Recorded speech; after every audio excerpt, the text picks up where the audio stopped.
Assalamualaikum warahmatullahi wabarakatuh.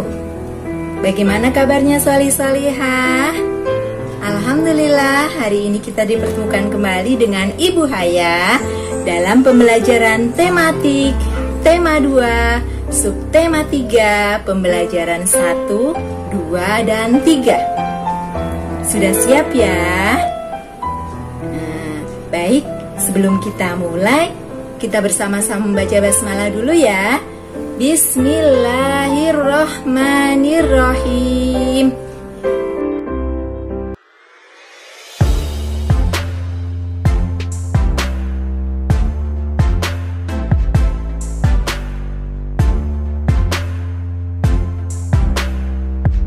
وَمَا أَرْسَلْنَا مِنْ رَسُولٍ إِلَّا بِلِسَانِ قَوْمِهِ لِيُبَيِّنَ لَهُمْ. Solih-solihah, Allah mengutus para rasul dengan bahasa kaumnya agar umat mengerti apa yang disampaikan. Itulah sebabnya para juru dakwah dibekali kemampuan komunikasi yang bagus. Tujuannya agar objek dakwah mudah memahami yang disampaikan. Kemampuan komunikasi seseorang dapat dipengaruhi oleh perbendaharaan kosakata yang dimilikinya. Hal itu dapat diperoleh dengan banyak membaca. Dengan membaca, selain menambah pengetahuan, dapat juga menambah perbendaharaan kosakata yang kita miliki.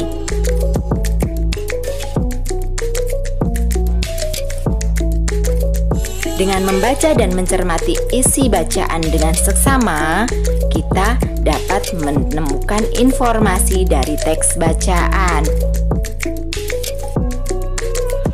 Cara yang kedua yaitu dengan menemukan arti kosakata yang ditemukan dari teks dengan melihat Kamus Besar Bahasa Indonesia. Perhatikan teks berikut ya. Dari teks tersebut, kita mendapatkan informasi bahwa bernapas merupakan salah satu kebutuhan dasar manusia agar bertahan hidup. Informasi yang kedua, lingkungan yang bersih sangat mempengaruhi kesehatan pernapasan. Selanjutnya, kita akan mempelajari cara memelihara organ pernapasan. Yang pertama, dengan makan makanan yang bergizi seperti sayur dan buah. Dengan memakan sayur dan buah akan meningkatkan daya tahan tubuh kita sehingga kuman dan bakteri tidak dapat menyerang tubuh kita.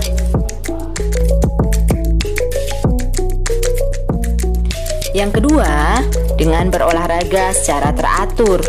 Karena olahraga dapat melatih alat-alat pernapasan agar bekerja dengan baik. Yang ketiga, istirahat yang cukup dan posisi tidur yang benar. Posisi tidur yang menyehatkan adalah posisi tidur dengan miring ke kanan. Selain merupakan sunnah yang diajarkan Rasulullah, dengan miring ke kanan, kita dapat memperingan kerja jantung kita. Cara yang keempat, dengan menggunakan masker jika berada pada lingkungan yang kotor dan banyak polusi.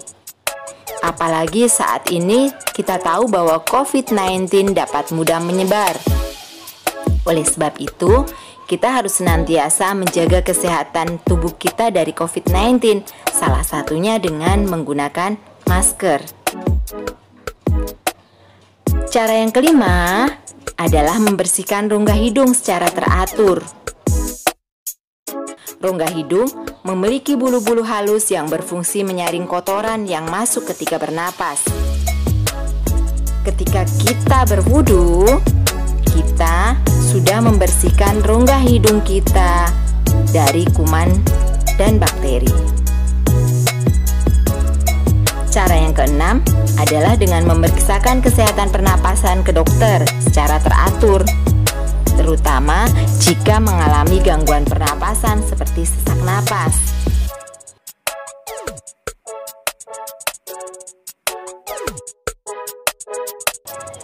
Solih-solihah, lingkungan yang bersih sangat mempengaruhi kesehatan pernapasan kita. Nah, ada beberapa cara dan beberapa kegiatan untuk menciptakan lingkungan yang bersih dan udara yang sejuk. Yang pertama, dengan menanam banyak tumbuhan hijau.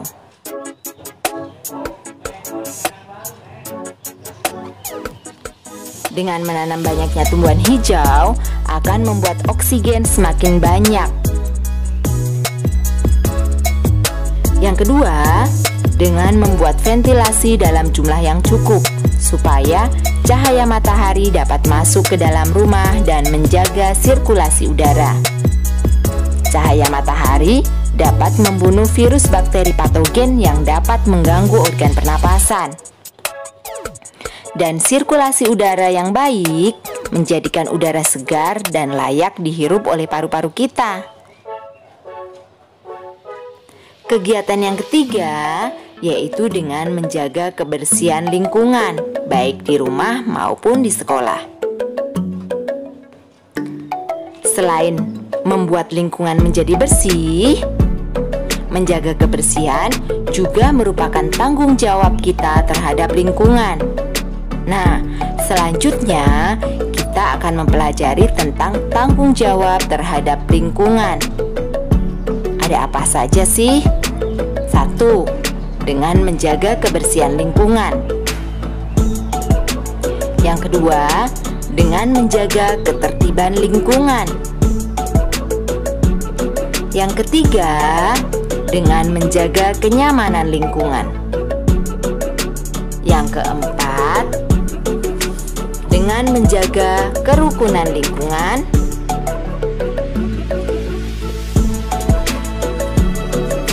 Yang kelima, dengan menjaga kebaikan atau nilai-nilai baik yang ada di lingkungan.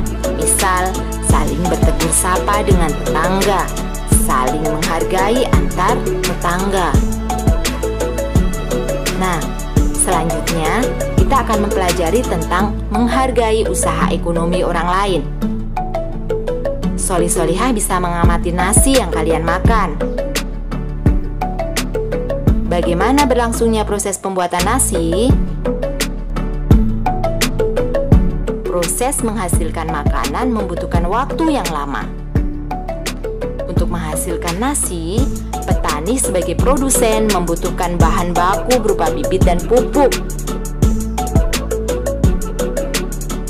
Setelah ditanam beberapa bulan, padi dapat dipetik dan dijemur. Untuk menjadi beras, padi harus digiling terlebih dahulu.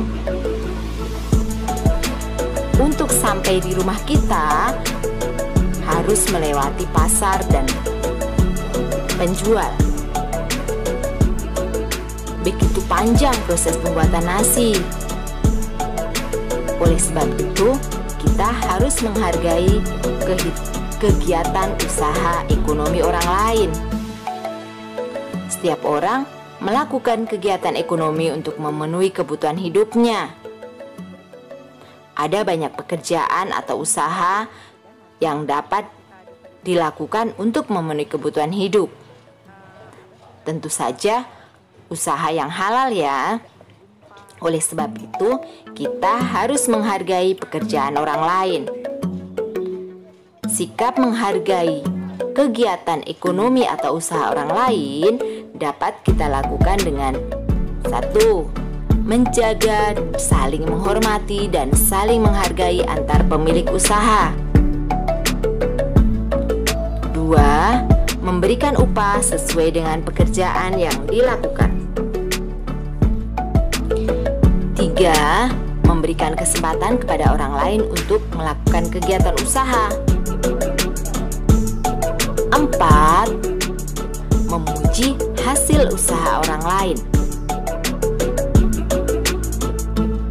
Yang kelima, tidak merendahkan pekerjaan orang lain. Yang keenam, tidak mencela usaha orang lain.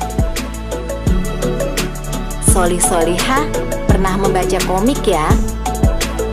Nah, komik merupakan salah satu karya yang dibuat oleh komikus.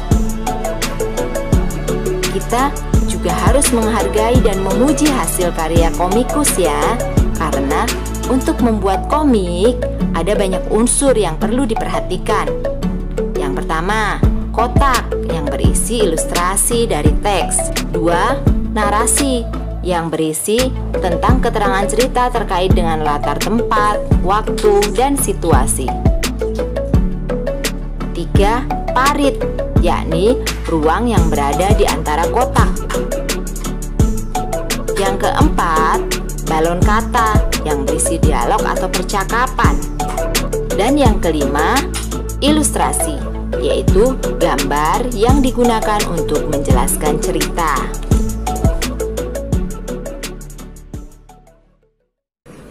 Alhamdulillah, pembelajaran hari ini sudah selesai. Seluruh materi dalam pembelajaran 1, 2, dan 3 subtema 3 tema 2 sudah Ibu sampaikan.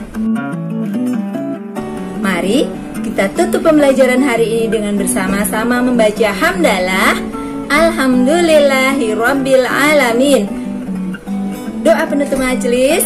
Subhanaka Allahumma wa bihamdika asyhadu alla ilaha illa anta astaghfiruka wa atubu ilaik. Ibu akhiri, wassalamualaikum warahmatullahi wabarakatuh.